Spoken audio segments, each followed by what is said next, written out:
Hello, and thank you for watching this. I'm guessing that you, like me, have a little bit of time, and I'm going to kill the time that I've got available to me by doing one of these competitions. This is a round of 16. There are 16 cars here on this screen, each of which I drove on Grand Tour and Top Gear. I'm going to break them down now. I'm going to go through the round of 16, a quarterfinal, a semi-final, and I'm going to pick my favourite ever Grand Tour or Top Gear car. It's time to kill. It's good for us. Right, I'm going to go through these one by one. So first of all, we have, going through the left, Rover 416 GTI. That was from the original £100 car challenge. I remember distinctly just the fact that you can buy a whole car for £100. It was rubbish, and it's a Rover, and it will annoy Mike if I don't like it. It's pitched against the Ford Focus RS. Oh, from Madagascar, a massive hunt. It was. That was a great car, Focus RS. I love it. I ruined it by putting it on tracks. Don't I mean completely ruined it. But, oh God, which am I going to, I've got that or the Rover. I think Mike might have put these in order because he knows full well I'm going to have to pick the Rover. I am. I'm going to have to, so the Rover wins that. Then we've got the Buick Riviera against the Suzuki Super Carry van. I did man with van. That was Top Gear. And I still have whiplash. I had to put it on its side. And it wouldn't quite go all the way over. Bunk. All right, I'll go around the track again. No. The only way to do it in the end was to go in with massive speed, which I did, and it went over so hard it nearly rolled onto its roof. There's no competition there. That's the Buick Riviera, which I still have. I do like that car. Then we have, in the next round, the Martin, the Subaru Impreza from Scandi Flick. Ooh, this is interesting. That's against the Toyota Land Cruiser that I had in the Bolivia Special. I love an old Land Cruiser. I hated that one. It had no clutch or brakes. And it had a deadly spider in it. If you watch an early video, you'll remember the story. Suffice to say, I spent 8 hours in that car in the company of a lethal spider, driving through the night, not even on camera. Martin has to win there. Next round, woohoo! These are two vehicles you would only ever see here. There is the Scarab that I drove. That's a speedboat on Seaman, Cambodia and Vietnam with Grand Tour. And then there's a Ferrari 308 GT4. Oh, when we bought supercars for the price of Mondeos, I loved that little car and I sold it and I should have kept it. I loved it because it was quirky. It's a mid-engine Ferrari, not something I normally like, but it was gawky and I adored it. And I hated that speedboat because it nearly killed me in the South China Sea. So the Ferrari gets through. I'm going to go to the other side now. Okay, we're on all Grand Touring type cars here. We've got, oh no, this is early, BMW 635 CSI, when we went grass tracking. Oh, I remember the front skirt, as I recall, I'm made from the top of a fridge freezer, chest freezer. Yep. That's against the Chevrolet SSR from Eurocrash, the convertible two-seater pickup, the car that nobody needed. But nobody told Chevrolet that, so they made it anyway, and nobody bought it. I loved it. That's winning. That wins. Okay, next match. Dodge Challenger SRT Demon, basically a drag car. Oh, I loved that. That was Motown funk. Oh, that was a great car, but I noticed it's against a certain little yellow Opel Oliver from Botswana. I mean, I love the Dodge Challenger. I really did. I liked the amount of prep before you could drag it. You had to change the front wheels. It wasn't a small job, but I'm afraid little Oliver's going to go through there. That was inevitable. I hate to be predictable. Next, two more matches remaining in this round. First up, Fiat X19 from Well Aged Scotch. Always loved the X19. Always. But that's against the Subaru WRX that I had from Source of the Nile. I converted it into a camper van and I adored it. Much as I like the plucky little Fiat, they are a little mid-engine supercar, but in miniature, put through a photocopier at 30%. The Subaru's going to win that because I loved it. Forester, it was just fantastic. So that wins there. That's against, MGB-GT, where we did cheap classics, versus the International Harvester flatbed truck, which, if you recall, that was in, what was the name of the show? International Buffoon Vacation.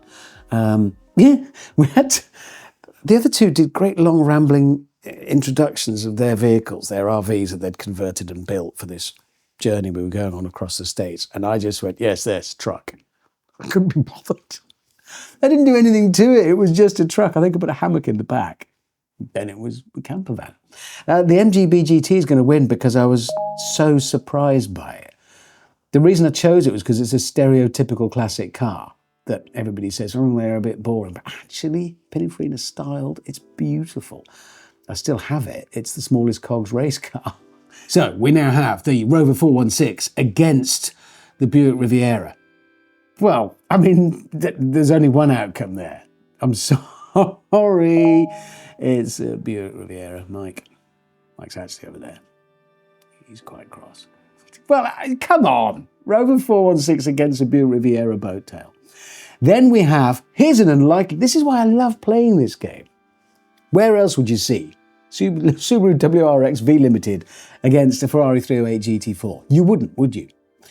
And there's only one outcome. It's the Subaru. But again, I'm leaving the Ferrari behind for the second time in my life. I'm sad to do it, but Martin, come on. On the other side, we have the Chevrolet SSR against Oliver. Oh no, why does Oliver keep coming up against massive V8 engined American monsters? Okay, in a straight race, he'd lose. But this is a race for my heart, and he wins. I know I'm predictable. Then we have Subaru WRX from Source of the Nile against the MGB-GT. Oh, that actually is the toughest match in this semi-final.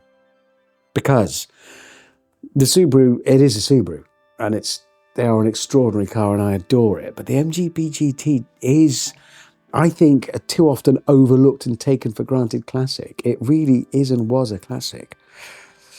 I'm sure you'll let me know what you think at this stage. I'm going MGB. I'm sorry. I can hear shouting and screaming. But I am. I like a classic, and it is a classic. Ooh. Semi-final. It's the Buick Riviera boat tail against Martin. Well, that's Martin, isn't it? I mean, it's an all-time classic and always shall be, and I'm sad to leave the Buick behind. Then we have Oliver, the plucky little Opel, coming up against the MGB-GT. Finally, that is a really sweet race. That is a lovely competition. It's not a race, and if it were a race, wheezy as it is, the MGB would win. But it's going to be Oliver. I'm such a predictable old fool. We come then to the final. This is the competition for me, whilst idling away a few spare moments along with you, to decide which is my ultimate TV car of my lengthy TV career. And in the final, we have Martin, Subaru Impreza WRX STI V Limited against Oliver, Opel Kadett. Oh, I have both cars. I adore both cars. Is Martin about to knock Oliver from his pedestal? Well, think it through. Oliver is and was constructed as a simple utilitarian car. He was just some car to enable you to go about your life. Martin, rally bred and properly rally bred, with the most amazing drivetrain and the most bewitching engine, and handling that just, it's so far ahead of anything else. The predictability is it wanders into understeer, which it will do. Dial it out with your right foot. I love it on a wet mountain road. Okay, I've got a winner in my mind. You've probably got yours in your mind. The winner I have in my mind is there because it best encapsulates what the car does for us, which is enable us to go out and live our lives. We invented it because we needed a machine that we could use to give us an advantage in the pursuit of everything we need beyond shelter at the back of our cave.